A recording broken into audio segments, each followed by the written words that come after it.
With the live-action Moana finally hitting cinemas, I think it's safe to say that Disney has officially remade just about every animated classic they possibly can, all except for the ones I believe actually deserve the live-action treatment. But honestly, it has been a bit of a roller coaster with some of these movies. Some of them have genuinely justified why they were made, while others, well, let's just say they made me question if Disney actually knows what they're doing. Over the last 30 years, Disney has taken everything from The Jungle Book and 101 Dalmatians all the way through to Snow White, Lilo and Stitch, and now even Moana, turning some of the most beloved animated movies ever made into live-action adaptations. I will give Disney one thing though. These movies make an absolute fortune at the box office. Some of the movies I'm about to complain about made over $1 billion, so clearly somebody is watching them. So today, we're going all the way back and ranking every single Disney live-action remake, talking about what worked, what didn't, whether they actually respected the source material, and most importantly, were any of them actually better than the animated classics? The short answer is no. So grab some popcorn, let me know your ranking down in the comments, and let's get started with... I think this movie is a pretty interesting place to start, because unlike modern Disney live-action remakes, this one doesn't really copy the original beat for beat. Almost like Disney looked at the original story and decided, you know what? Let's make this more of an adventure movie than an actual faithful adaptation. And whether that ends up being a good thing or not, all depends on your own perspective about these things. Going into it, I was definitely expecting that it at least felt a little similar to the animated classic, but it doesn't really. They took away the musical numbers, and Baloo and Bagheera don't talk, making the movie have a much more grounded in reality tone. I'm honestly one of those people that don't mind if people take creative liberties when remaking or adapting things, but just respect the source material and keep the characters as they are portrayed. I do think Jason Scott Lee does a pretty good job as Mowgli, even though this is a more mature, less carefree version of the character. He's basically thrown into this world where he's trying to figure out where he belongs, and that part of the story works for me. The romance angle, though, wasn't really something I was invested in. The jungle itself was also one of the better parts of the movie, mostly because it was shot in actual natural environments. Now, the film does have a few problems for me. You can't do a Jungle Book movie without the iconic musical numbers. I'm sorry. The villains were definitely a miss for me as well. Shere Khan never feels anywhere near as intimidating as he should, especially since he's one of Disney's most memorable villains. The movie does have some pacing issues, but never enough to make it outright boring. That being said, it's a pretty decent one. It's entertaining enough, so I'll give The Jungle Book a...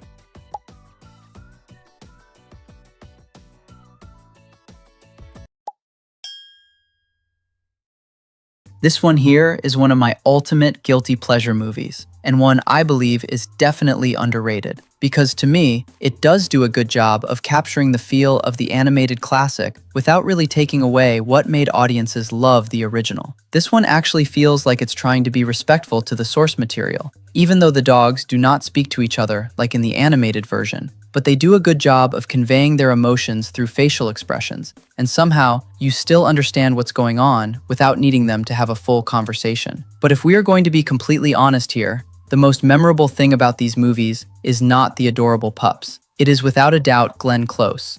I genuinely think she's one of the greatest casting choices Disney has ever made for this entire line of live-action remakes. Every time she's on screen, she completely outshines everyone. She's loud, dramatic, completely over the top, and dresses like she's walking down a runway no matter where she is. I like it when my Disney villains have strong personalities, and I think she does the animated version justice. The movie also has a few really nice comedy bits. Jasper and Horace are complete idiots, but they're the fun kind of idiots. Roger and Anita aren't exactly the deepest written Disney protagonists, but they do exactly what the story needs them to do. It tells the same basic story we all already know, with a few updates woven in for the live-action version. And honestly, for something that came out in the 90s, this is still a pretty solid movie to me. So 101 Dalmatians gets a... Oh, that's that good shit! After how much I enjoyed, and still to this very day enjoy, 101 Dalmatians, my feelings on this one have kind of changed as I've gotten older. I loved it when I was a kid. Now, I just think it's an okay movie. I don't think it's terrible by any means. It just feels like this only exists because the first one made so much money that Disney just did a sequel to cash in even further. The story this time is that Cruella is now supposedly cured of her obsession with fur and making a coat out of puppy dogs after she went through some rehabilitation. Right. I always thought that was a weird choice, but moving on. Eventually, she goes crazy and tries to steal puppies again, but this time she needs 102 Dalmatians. The entire first act of this movie is just boring to me, and I only started enjoying it when Glenn Close fully got into the Cruella character again. Just like the first movie, she definitely steals the show again, and I think she goes even more over the top with the character than she did the first time around. The movie still has that family-friendly charm to it as well, but my biggest issue is with the entire story and the plot it went with. I didn't find it all that interesting. The side characters aren't really memorable, and it just kind of feels flat compared to the first movie. So, 102 Dalmatians gets a... To be honest,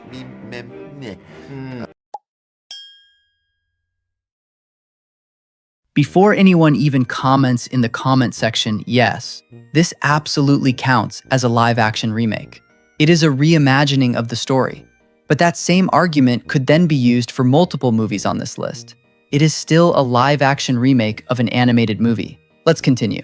This one is honestly the weirdest one they could have gone for, but they definitely got the right director for weird and fantasy in Tim Burton. Visually, I think this movie is fantastic. The world is completely colorful and insane, as it should be. And the story is basically Alice returning to Wonderland after a few years and going on one more adventure.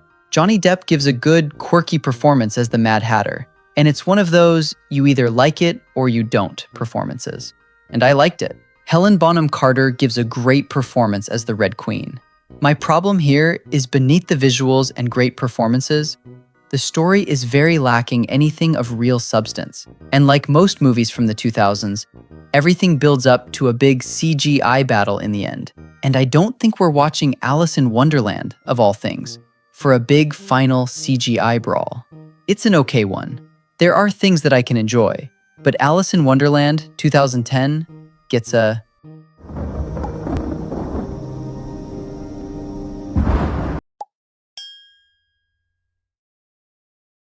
I know at this point we've gotten so many origin story type movies about villains, but this was relatively a new thing when this movie came out. And honestly, I don't hate that idea. Joker was a pretty good story from the villain's perspective, and that second movie is ass. Maleficent isn't really a remake of Sleeping Beauty, as much as it's a reimagining of the entire story. And whether or not that works is probably going to depend on how attached you are to the original. One thing I don't think anyone can argue with, though, is Angelina Jolie. She was absolutely born to play this. She committed so much to the role that I don't think anyone else could have played this character to the point she did. The biggest change, of course, is turning her from one of Disney's greatest villains into more of an anti-hero and giving her a tragic backstory. I know some people really didn't like that because it takes away a lot of what made the original character so memorable, but I actually think it works well enough for this version of the story. And compared with Jolie's outstanding performance, I can let it slide. The relationship that slowly develops between Maleficent and Aurora ends up being the biggest surprise for me. It gives the movie an emotional core that I honestly wasn't expecting, and Elle Fanning does a good job of making Aurora genuinely likable. I will say, though, that those three fairy godmothers somehow became even less useful than they were in the animated movie, and most of the comedy involving them just didn't really land for me. I also think the movie starts losing a bit of momentum once it gets into the bigger fantasy action scenes. Like a lot of Disney movies from this era, everything eventually just has to build towards a giant CGI battle, and I don't think that's where the movie is at its strongest. I much preferred the quieter character moments between Maleficent and Aurora, because that's where the movie actually felt different from Sleeping Beauty. Overall, I think this is a pretty okay movie. It doesn't replace the animated classic for me in any way, though.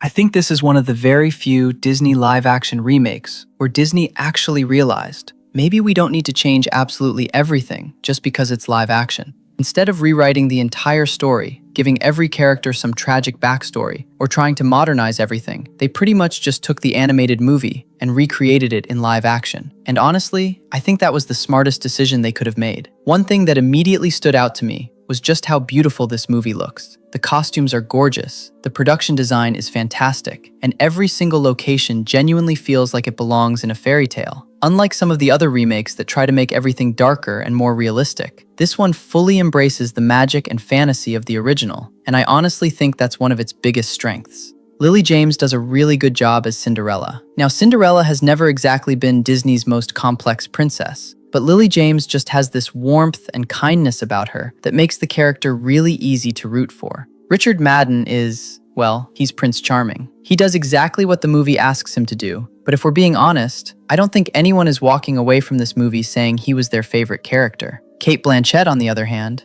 she absolutely steals every scene she's in. I really like that they didn't turn Lady Tremaine into some over-the-top Disney villain. She's still cold, manipulative, and cruel, but she also feels like an actual person, instead of just being evil for the sake of it. You don't agree with anything she does, but you can at least understand where some of that bitterness comes from. I also appreciate that they spend a little more time developing Cinderella's relationship with her parents, especially her father. The whole "have courage and be kind" message actually feels like it means something, instead of just being a line that's repeated throughout the movie. And it gives the story a bit more emotional weight without changing what people loved about the original. Now, I will say, the biggest criticism I have is probably the same reason a lot of people love this movie. Because it's so faithful to the animated classic, there really aren't many surprises. If you've seen Cinderella before, you already know exactly where the story is going, beat for beat. It doesn't take many risks, and I think that's why people don't really talk about this remake as much anymore. But honestly, I'd much rather have a remake that respects the original movie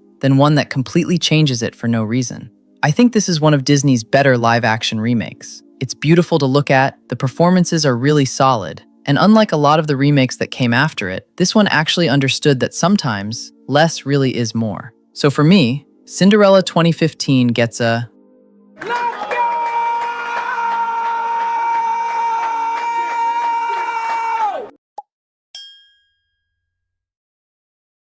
I think this is it. This is the gold standard for Disney live-action remakes. And honestly, I don't think anything else they've made has managed to top it. This is exactly what a remake should be. It respects the animated classic while still finding enough new ideas to justify why it even exists in the first place. The biggest thing this movie has going for it is Jon Favreau. He understood that if you're going to remake one of Disney's most beloved animated movies, you can't just copy every scene shot for shot. He keeps everything people loved about the original, but expands the world, the characters, and even some of the themes, without ever losing what made The Jungle Book special. I still can't believe how good this movie looks.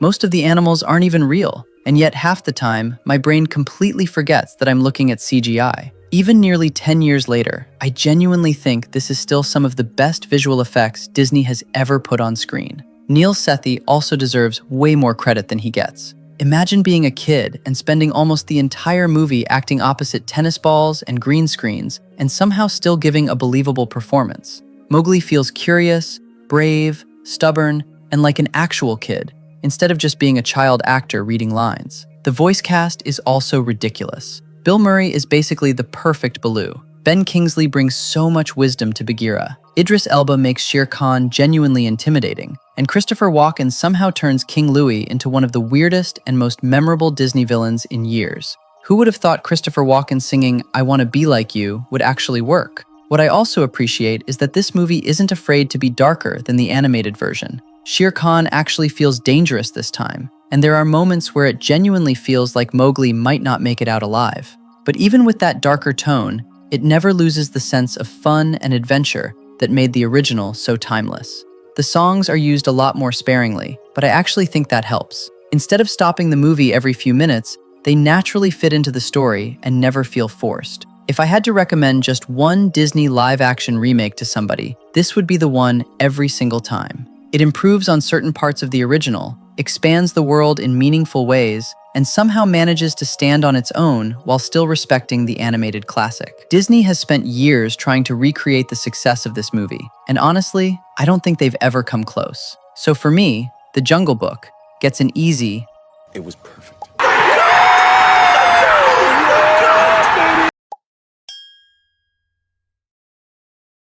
I honestly don't know what happened here, because after the first movie made over $1 billion, you'd think Disney would have had a clear direction for a sequel. Instead, this just feels like one of those follow-ups that exists because the first one made too much money not to get another movie. The first Alice in Wonderland at least had Tim Burton's weird imagination carrying a pretty average story. This one somehow loses even that, and what you're left with is a movie that's surprisingly forgettable. The biggest problem for me is the story. This time around, it's basically a time travel adventure, where Alice has to go back through different moments in Wonderland's history to save the Mad Hatter. And on paper, that actually sounds like it could have been pretty interesting. But the movie never really does anything exciting with that idea.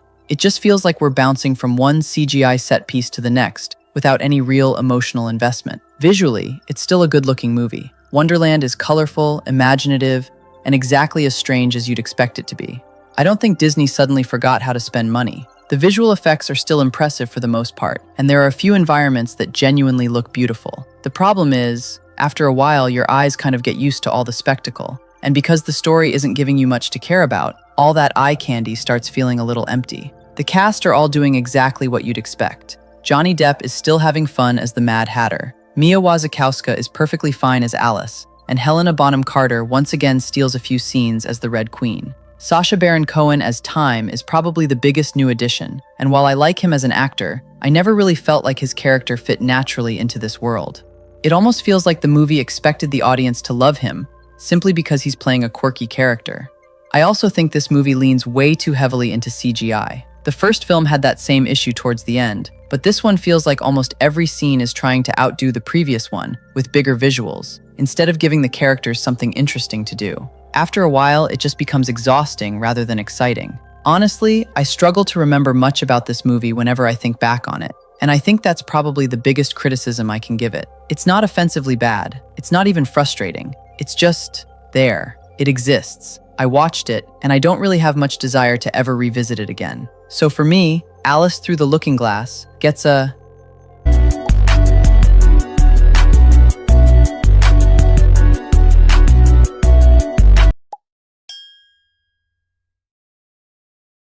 Yes, I know the 1977 one was basically a live-action movie already. I'm counting this as a live-action remake of the original live-action movie, so let's just get that out of the way. I honestly think this is one of Disney's most overlooked live-action remakes. I don't really hear people talking about it all that much, and I can kind of understand why. It doesn't have the nostalgia factor of The Lion King or Beauty and the Beast, and it isn't trying to be some massive spectacle either. Instead, it tells a much smaller and more emotional story, and I actually respect it for that. One thing I really like is that this movie doesn't just remake the original scene for scene. It pretty much takes the basic idea of a boy and his dragon and tells a completely different story with it. And honestly, I think that was the right call. It lets the movie stand on its own instead of constantly inviting comparisons to the original. Elliot is also surprisingly well done. He's completely CGI, but the animators gave him so much personality that after about 10 minutes, you completely buy into him being this giant fluffy dog that just happens to be a dragon. Honestly, if dragons were real, this is probably the one I'd want as a pet. Oaks Fegley does a really solid job as Pete, especially considering most of his scenes are with a CGI character that wasn't actually there while filming. The relationship between Pete and Elliot feels believable, and that's really important, because if you don't buy that friendship, the whole movie kind of falls apart. Bryce Dallas Howard, Robert Redford, and Carl Urban all do good enough jobs in their roles. But if I'm being honest, none of the human characters outside of Pete really left much of an impression on me. They do what the story needs them to do, but I don't think they're the reason anyone remembers this movie. I also think the pacing is a little slower than most Disney movies. That's not necessarily a bad thing, because it gives the emotional moments room to breathe, but I can definitely see why some people might find parts of it a little boring. It never really reaches those big emotional highs that it's aiming for, even though you can tell it's trying. Overall, I think this is a sweet little family movie. It's got heart, Elliot is incredibly likable, and I appreciate that Disney actually tried something different instead of just copying the original movie beat for beat. I don't think it's one of their best remakes, but I also don't think it deserves to be forgotten. So for me, Pete's Dragon gets a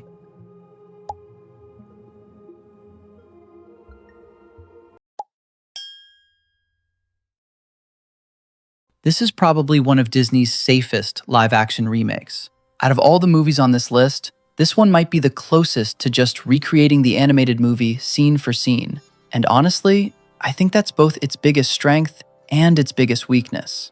Don't get me wrong, there's still a lot to like here. The production design is gorgeous. Beast's castle looks amazing. The costumes are incredible. And for the most part, it really does capture that fairy tale atmosphere that made the original so iconic. Emma Watson does a decent enough job as Belle. I know she got a lot of criticism when this movie first came out, but I don't actually think she's bad. I just don't think she ever completely disappears into the role the way some of the other actors do. She plays Belle well enough, but I can't help but see Hermione Granger. Luke Evans is honestly the highlight for me. He absolutely understands the assignment as Gaston. He's arrogant, ridiculously full of himself, and somehow still manages to be really entertaining every time he's on screen. Josh Gad is also pretty fun as LeFou, and the two of them bounce off each other really well. I also appreciate that Disney tried to flesh out a few parts of the story that the animated movie never really explored. We get a little more backstory for Belle and Beast, and while none of it completely changes the movie, I do think some of those additions work pretty well. My biggest issue, though, is that I never really found myself asking why this remake needed to exist. Almost every memorable moment is lifted straight from the animated movie, and because the original already did those scenes so well, I just kept finding myself thinking, I'd rather just be watching that instead.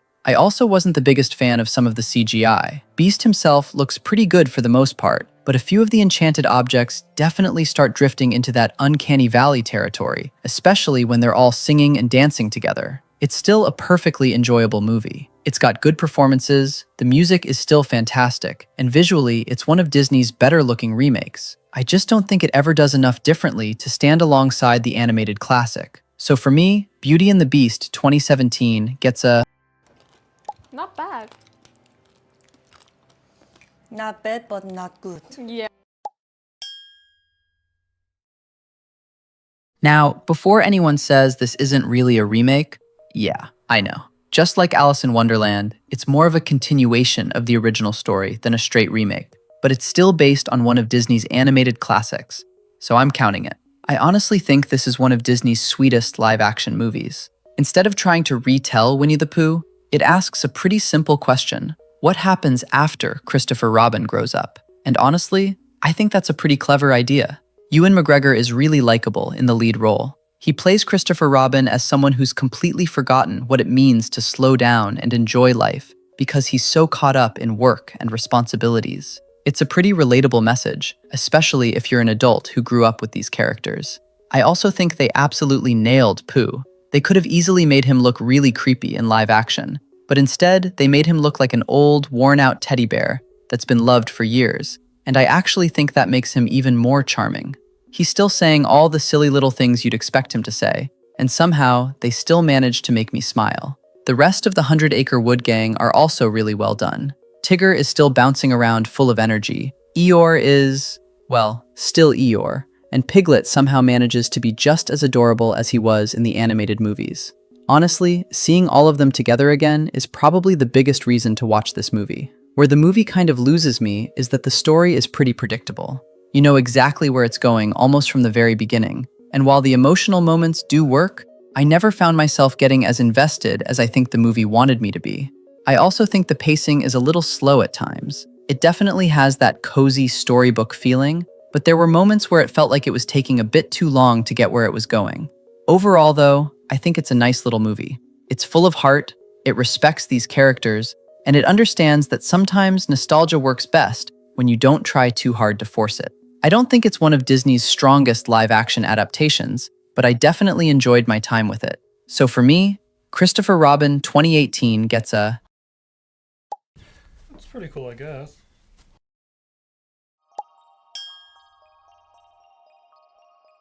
I honestly think Dumbo is one of Disney's strangest live-action remakes, because instead of actually remaking the original movie, it kind of turns into a sequel halfway through. The original animated movie is barely over an hour long, so I understand why they felt the need to add more story, but I don't think most of those additions actually make the movie better. One thing I will absolutely give this movie is the visuals. If you're going to make a whimsical fantasy movie about a flying elephant, Tim Burton is honestly one of the first directors that comes to mind. There are moments where the circus, the costumes, and some of the environments genuinely look beautiful. It definitely has Burton's fingerprints all over it. Dumbo himself is also incredibly cute. Disney knew exactly what they were doing with those giant eyes, because it's almost impossible not to feel sorry for the little guy. The relationship between Dumbo and his mother is still the emotional heart of the movie, and whenever the film focuses on that, it actually works pretty well. My biggest issue is,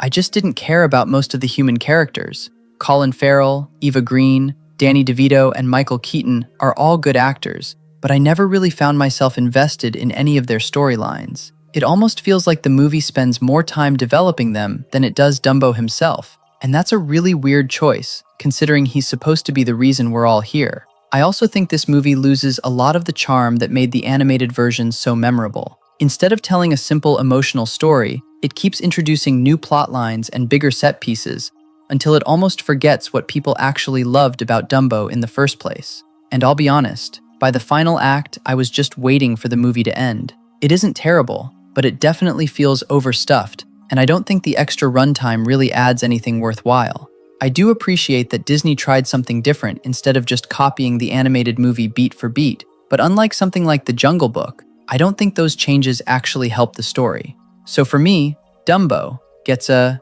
No! God, please, no! No! No! No! I am genuinely surprised by how much I enjoy this movie, because when Disney first announced they were remaking Aladdin, I was one of those people thinking, who actually asked for this? Then the trailers came out, Will Smith was blue, the internet completely lost its mind, and I honestly thought this was going to be a complete disaster. I could not have been more wrong. The biggest surprise for me was Will Smith. I went into this movie comparing him to Robin Williams, and that was probably the biggest mistake I could have made. The moment I stopped doing that and accepted that he was doing his own version of the genie, I actually started having a lot of fun. He doesn't try to imitate Robin Williams, because honestly, nobody could. Instead, he brings his own charisma and personality to the role, and I think it works way better than I ever expected. Mina Massoud is also a really likable Aladdin. He's got that same awkward charm the animated version had, and his chemistry with Naomi Scott is genuinely believable. Speaking of Naomi Scott, I actually think she steals quite a few scenes in this movie. Her version of Jasmine feels more independent, without completely changing who the character is. And I honestly think adding the song Speechless was one of the better decisions Disney made. It's one of the few new additions that actually feels like it belongs. Visually, yeah, this movie is just fun. Agrabah looks vibrant, colorful, and full of life. The costumes are fantastic, the musical numbers are energetic, and for the most part, it captures that larger-than-life feeling that made the animated movies so memorable. If I do have one complaint, it's probably Jafar. I don't necessarily think the actor gives a bad performance, but compared to the animated version, he just doesn't feel nearly as intimidating. Animated Jafar had this commanding presence every time he spoke, whereas this version feels a little too reserved. He gets the job done, but I never really felt like he was much of a threat. I also appreciate that this movie doesn't just copy every single scene from the animated classic. It makes enough small changes to keep things interesting, while still delivering all the moments people actually wanted to see. That's exactly what I think a remake should do. Honestly, I walked into this expecting one of Disney's weakest remakes, and ended up getting one of my favorites. It's funny, colorful, the cast clearly had a great time making it, and unlike a lot of these remakes, I actually find myself wanting to revisit it every now and then. So for me, Aladdin 2019 gets a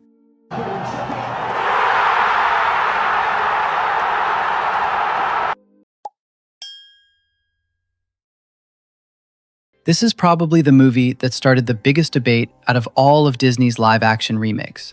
Because, is it actually live-action? I mean, technically no. It's basically a fully CGI animated movie pretending to be live-action. But Disney marketed it as one, so onto the list it goes. I genuinely cannot deny how incredible this movie looks. Even today, it's still one of the most photorealistic movies I've ever seen. There were honestly moments where I completely forgot I was looking at CGI animals. From a technical standpoint, this movie is an absolute achievement, and I completely understand why people were blown away by it. My biggest problem is, the more realistic everything became, the less emotional the movie felt. The original animated movie worked because those animals were expressive. They smiled, they frowned, they looked terrified, they looked heartbroken. Here, they mostly just stare at each other with the same expression for 2 hours, and that takes away so much of the emotion.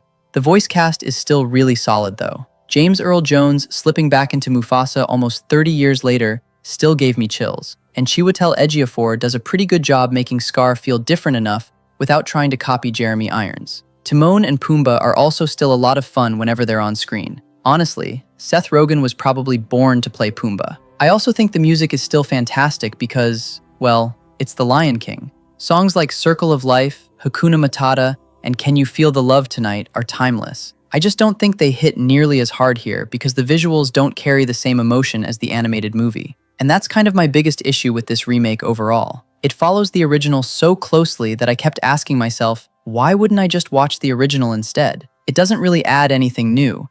It doesn't improve the story. And outside of the visual effects, I don't think it does anything better than the 1994 movie. Do I think it's a bad movie? No, not at all. It's still entertaining, the visuals are phenomenal, and it's technically one of Disney's most impressive films. I just think it loses a lot of the heart and personality that made the animated classic one of the greatest movies Disney has ever made. So for me, The Lion King gets a...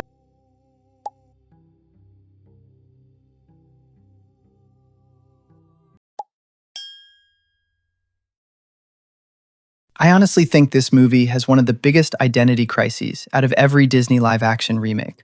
The first Maleficent wasn't perfect, but at least it knew exactly what it wanted to be. It was a character-driven story that asked, what if Disney's most iconic villain wasn't actually the villain? Whether you agreed with that idea or not, it committed to it. This movie, I honestly don't even know what it wants to be. It starts off like it's going to continue exploring Maleficent's relationship with Aurora, which was easily the strongest part of the first movie. But after about 20 minutes, it almost completely abandons that idea and suddenly turns into this giant fantasy political drama. Kingdoms going to war, secret races of magical creatures, betrayals, alliances, and I'm just sitting there thinking, how did we get here? I still can't complain about Angelina Jolie though. Once again, she completely carries this movie on her back.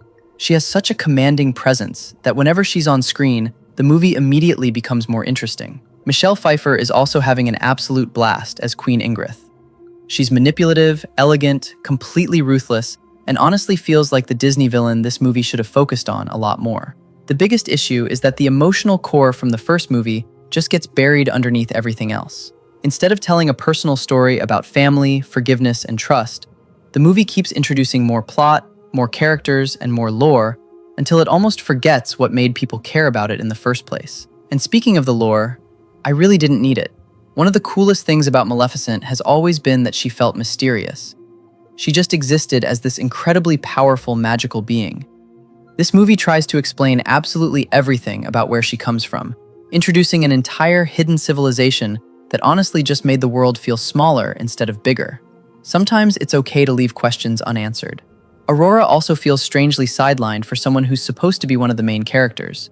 The conflict between her and Maleficent never really felt natural to me either. Half the drama could have been avoided if people just sat down and had a 5-minute conversation. I know movies need conflict, but this one felt manufactured rather than earned.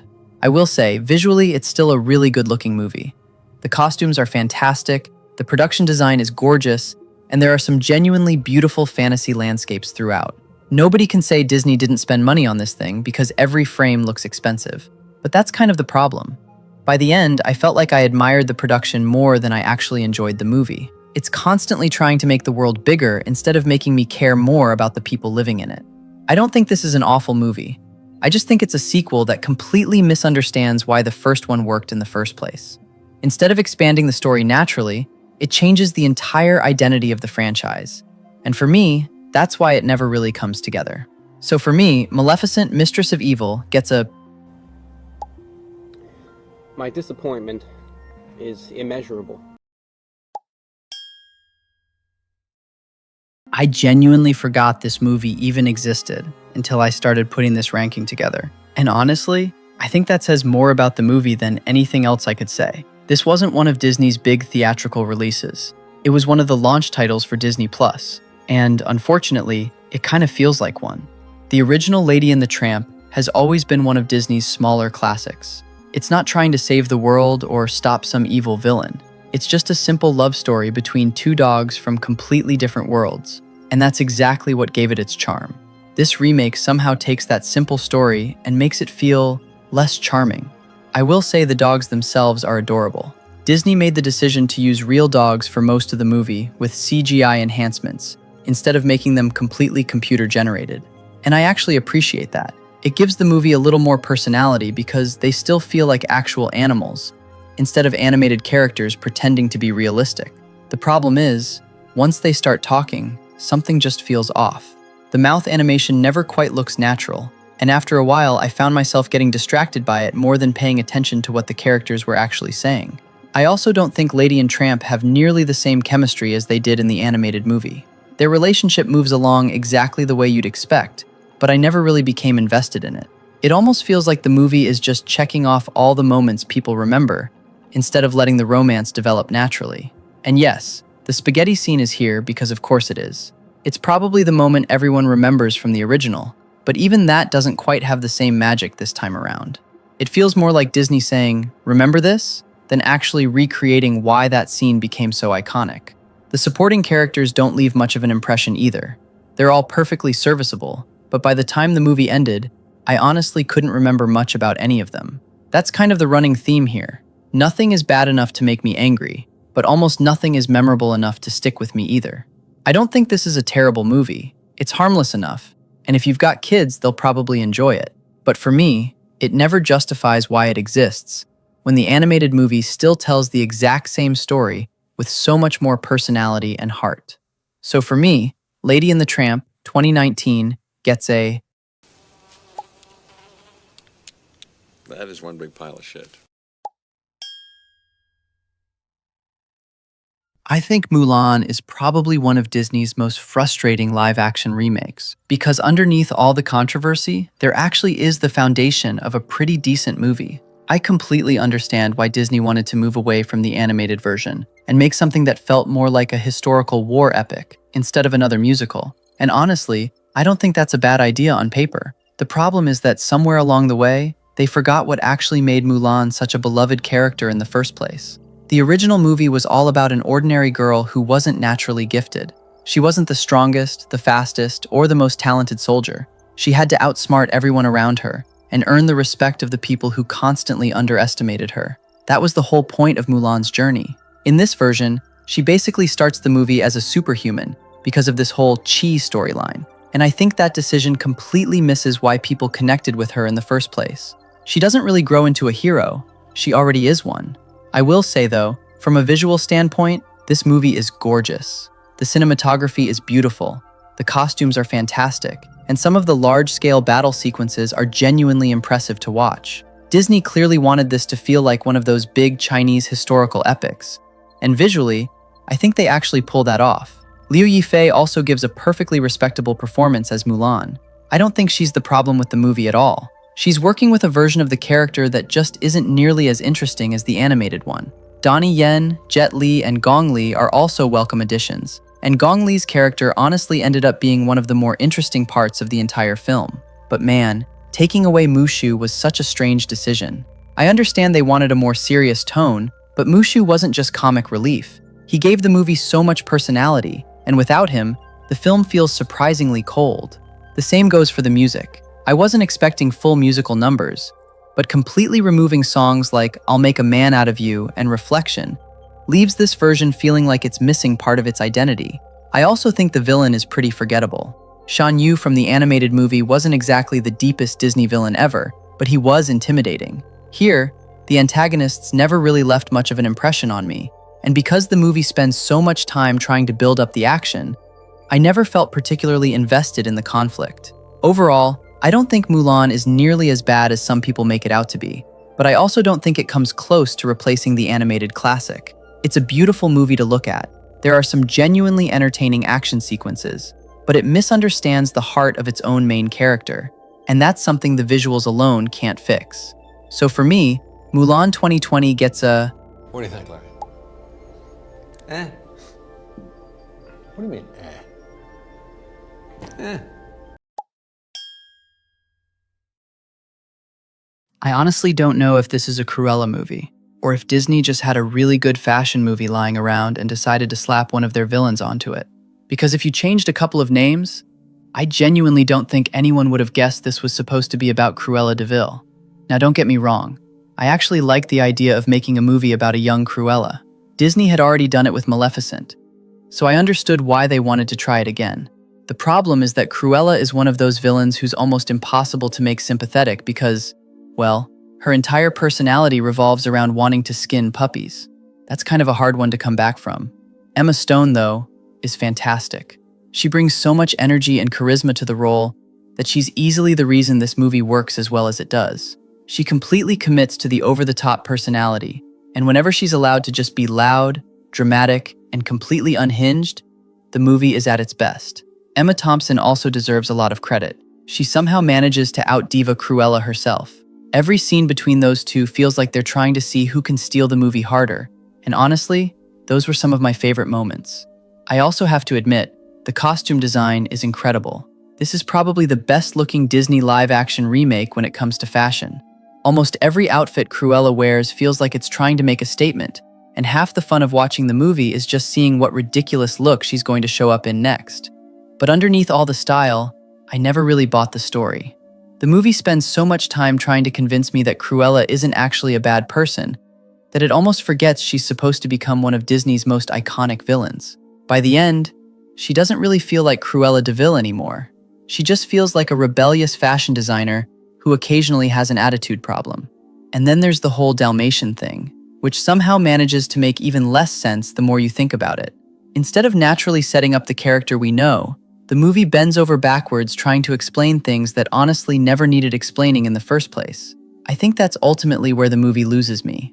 As a standalone fashion revenge movie, it's actually pretty entertaining. The performances are great, the soundtrack is fun, and visually it's one of Disney's strongest live-action films. But as an origin story for Cruella de Vil, I just don't buy it. It's one of those movies where I enjoyed watching it while it was on, but the second it finished, I kept asking myself one question. Why did this have to be a Cruella movie? So for me, Cruella 2021 gets a...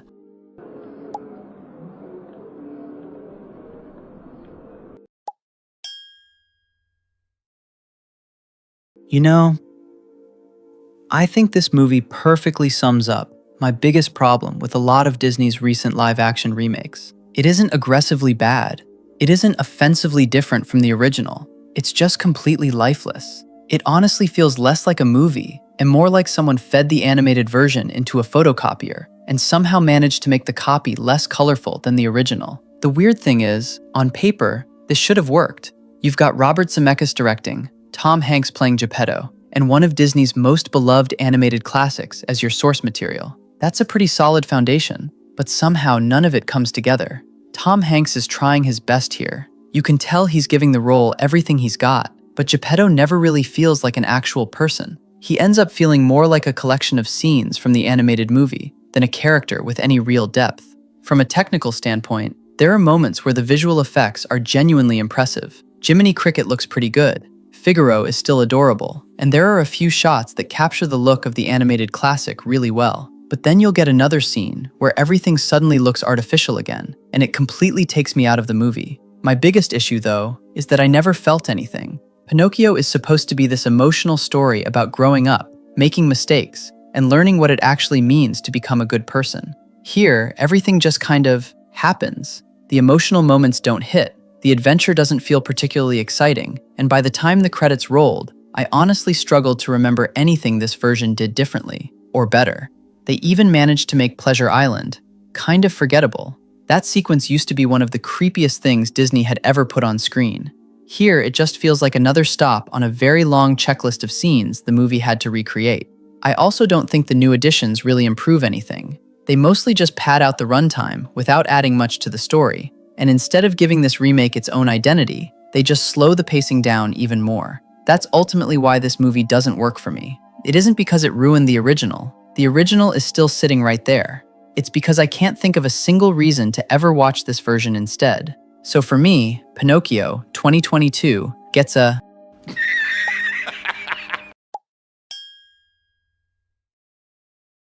I honestly think this might be the safest and least adventurous Peter Pan movie Disney could have possibly made, which is kind of ironic considering it's a movie that's literally supposed to be about adventure. Out of every Disney live-action remake, this is probably the one that left me feeling the most indifferent. I wasn't angry, I wasn't excited, I was just kind of waiting for it to be over. The original Peter Pan has always been one of Disney's most imaginative movies. Neverland feels like this magical place where absolutely anything can happen. Pirates, mermaids, crocodiles, lost boys. It's just pure childhood imagination brought to life. This version somehow makes Neverland feel ordinary. It's beautiful to look at, sure, but I never got that feeling that I wanted to explore it. I actually think the cast does a decent enough job.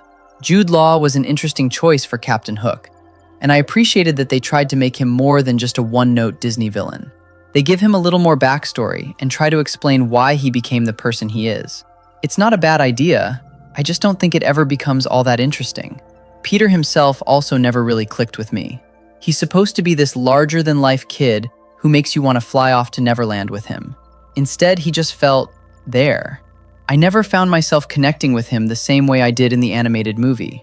I do appreciate that Disney tried to update certain parts of the story for a modern audience, instead of simply copying everything beat for beat.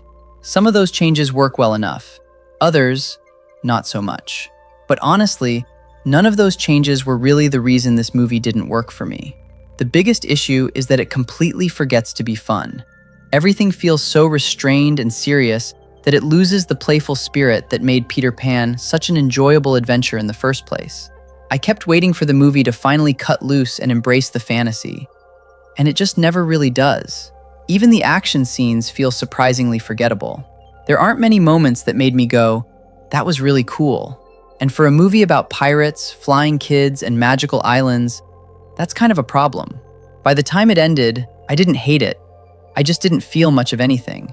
It's competently made, the performances are fine, and visually, it's perfectly respectable.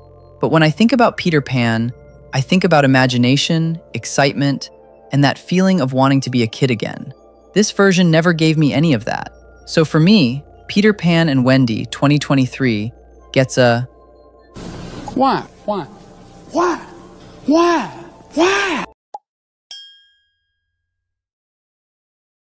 I think The Little Mermaid is one of those remakes that had all the ingredients to be something really special, but it just never quite comes together. Every time I felt like I was finally getting invested, the movie would somehow interrupt its own momentum and remind me that I was watching a remake instead of getting lost in the story. Before I get into my criticisms though, I have to talk about Halle Bailey, because I genuinely think she's one of the movie's biggest strengths. She captures Ariel's curiosity and innocence really well, and vocally, she's incredible. Whenever she starts singing, you completely understand why Disney cast her. She gives the character so much heart, and for me, she was never the problem. Melissa McCarthy also looked like she was having an absolute blast playing Ursula. She leans into the campiness of the character, chews every bit of scenery she can find, and honestly, I wish the movie let her be even more over the top, because those were some of the most entertaining moments. My biggest issue is the pacing. The animated movie moves so effortlessly from one memorable scene to the next, but this version constantly feels like it's stopping to explain things or stretch moments that never needed to be longer. Instead of flowing naturally, the movie feels like it's checking off a list of scenes people expect to see. I also never really bought the chemistry between Ariel and Eric. The movie spends more time with them than the animated version ever did, but somehow, I believed their relationship less.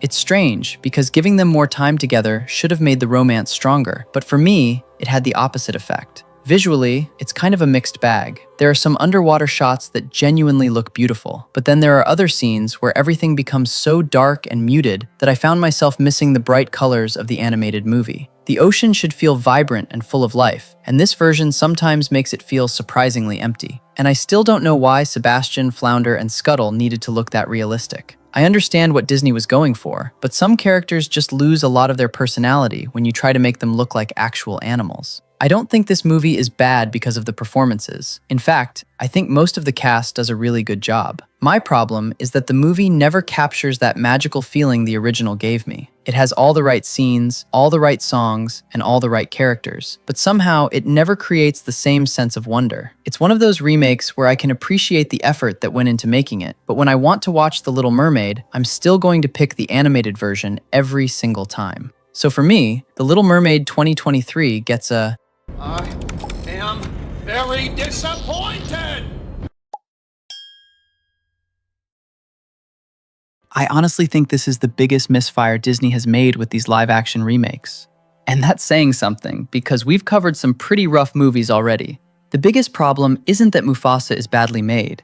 It's that the entire movie is built around a question I don't think anyone was ever asking. Did we really need to know Mufasa's origin story? For me, absolutely not. One of the reasons Mufasa worked so well in the original Lion King is because he felt larger than life. He was this wise, respected king who had already earned his place before the story even began. The more this movie tries to explain every little detail about who he was, where he came from, and how everything happened, the smaller the character actually feels. Sometimes mystery is what makes a character iconic. I will give the movie this. Visually, it's incredibly impressive. Technology has clearly improved since the 2019 Lion King, and some of the environments genuinely look breathtaking. There were a few moments where I honestly forgot I was looking at computer-generated animals. Unfortunately, beautiful visuals can only carry a movie so far. My biggest issue is that I never became emotionally invested in anything that was happening. The movie keeps telling me how important these relationships are, but I never really felt them.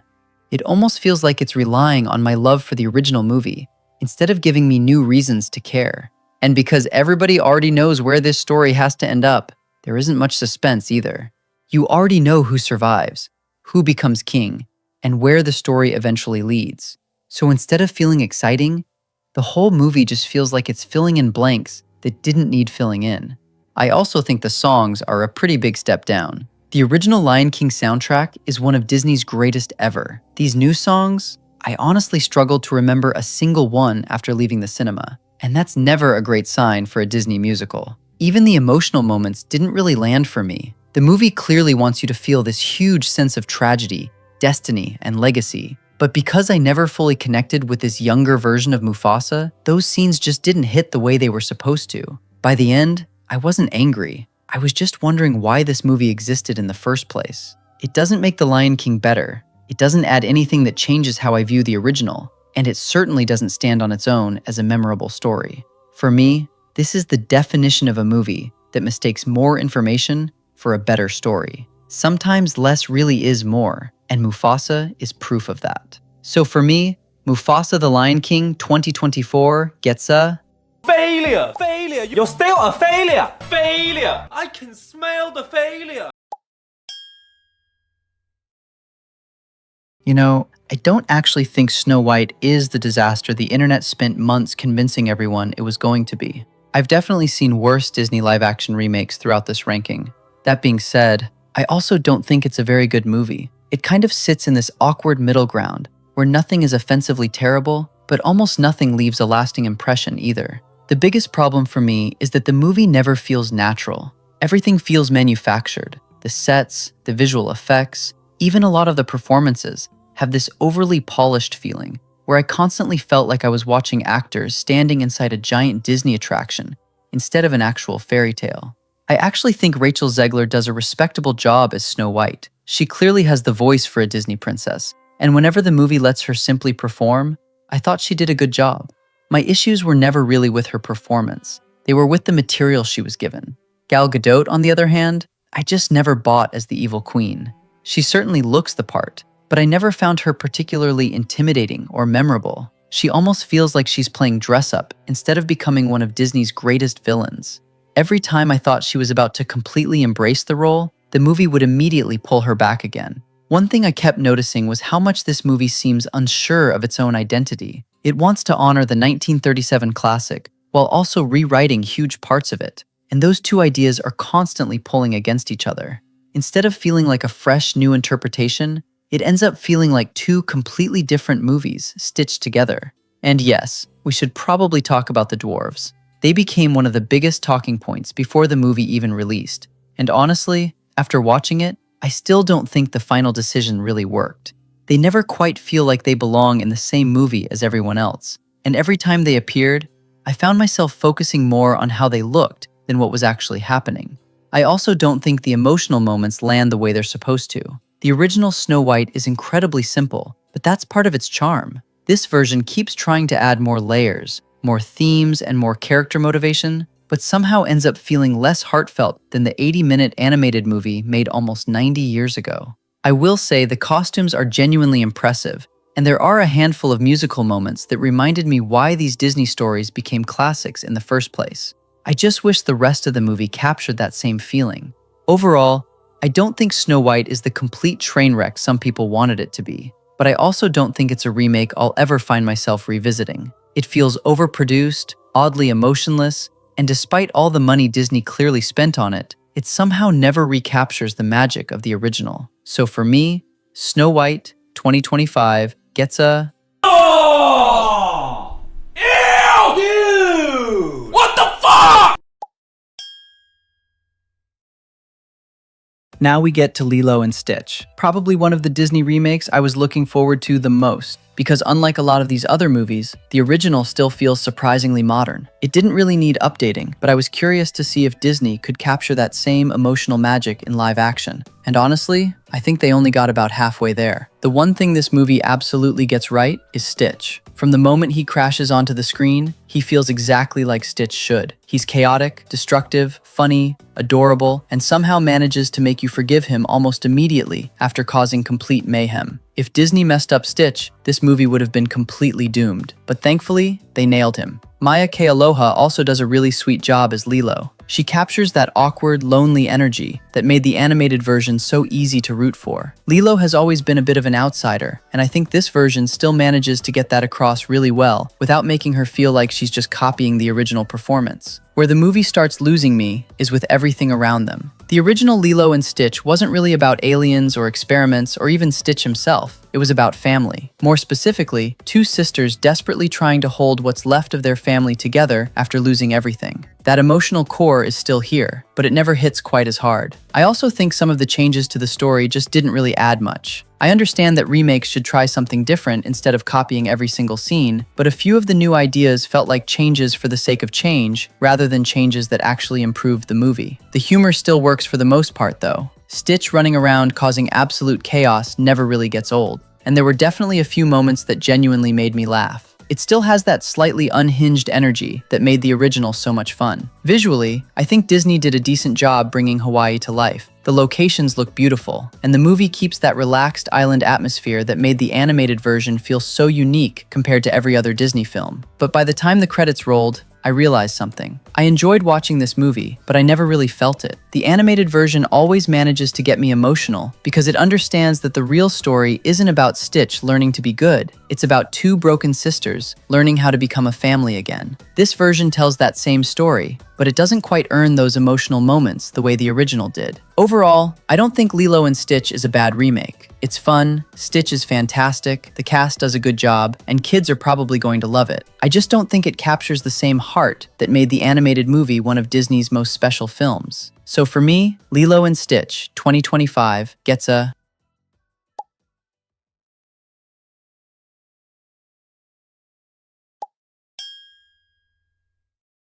And finally, we get to the movie that inspired this entire ranking, Moana. I honestly don't think I've ever seen Disney remake one of their own animated movies this quickly. The original only came out 10 years ago, which makes this easily the remake that had me asking, who exactly was this made for? The original Moana still looks incredible today. The animation hasn't aged, the songs are still everywhere, kids still love it, and it remains one of Disney's strongest modern movies. So going into this remake, I wasn't looking for the same movie again. I was hoping Disney would give me a reason why this version needed to exist. And unfortunately, I don't think they ever do. I do have to give credit where it's due though. Catherine Lagaaya does a really solid job as Moana. She captures the character's determination, kindness, and adventurous spirit really well, without feeling like she's simply trying to imitate Ali'i Carvalho. That's not an easy thing to do when you're stepping into such an iconic role. And of course, Dwayne Johnson was always going to come back as Maui. But if I'm being honest, I actually think this is one of the biggest downgrades from the animated movie. In the original, Maui was loud, charismatic, and genuinely hilarious. Every time he was on screen, he completely stole the show. Here, I don't know if it's because live action naturally tones everything down, or if the performance just doesn't have the same energy, but I never found him nearly as entertaining this time around.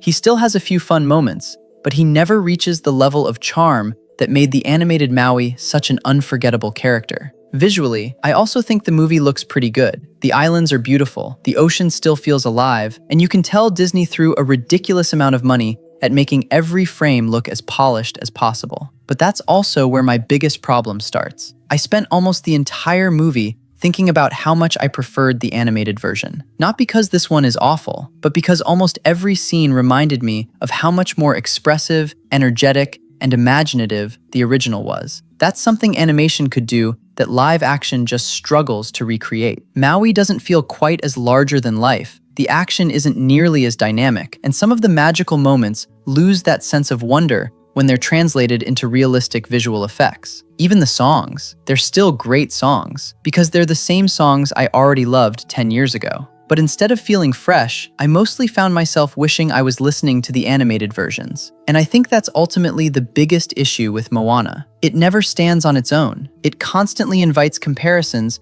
to one of Disney's best modern animated films, and almost every single time, it comes up short. I don't think it's a terrible movie. The performances are good, it looks beautiful, and families who have never seen the animated version will probably have a perfectly enjoyable time. But for everyone else, I just don't think it offers anything that the original didn't already do better. And honestly, I think that's the perfect way to end this ranking. After watching every single Disney live-action remake, I came away with one simple conclusion. Disney has proven they can remake almost anything. They just haven't convinced me they should. So for me, Moana gets a 4. It's time to stop! So that's every single Disney live-action remake ranked. Looking back at all of them, I don't think live-action remakes are a bad idea on their own. Some of them genuinely justified their existence, but I do think Disney has reached the point where it's time to slow down. Instead of constantly remaking the same animated classics, I'd much rather see them put that time and money into brand new stories that could become the next generation's classics. Although, Disney, if you're listening, I will happily make one exception. Give me a live-action Treasure Island. That is one remake I will absolutely show up for. But that's just my ranking. Let me know yours down in the comments. And if you enjoyed the video, don't forget to like, subscribe, and I'll see you guys in the next one. Thanks for watching.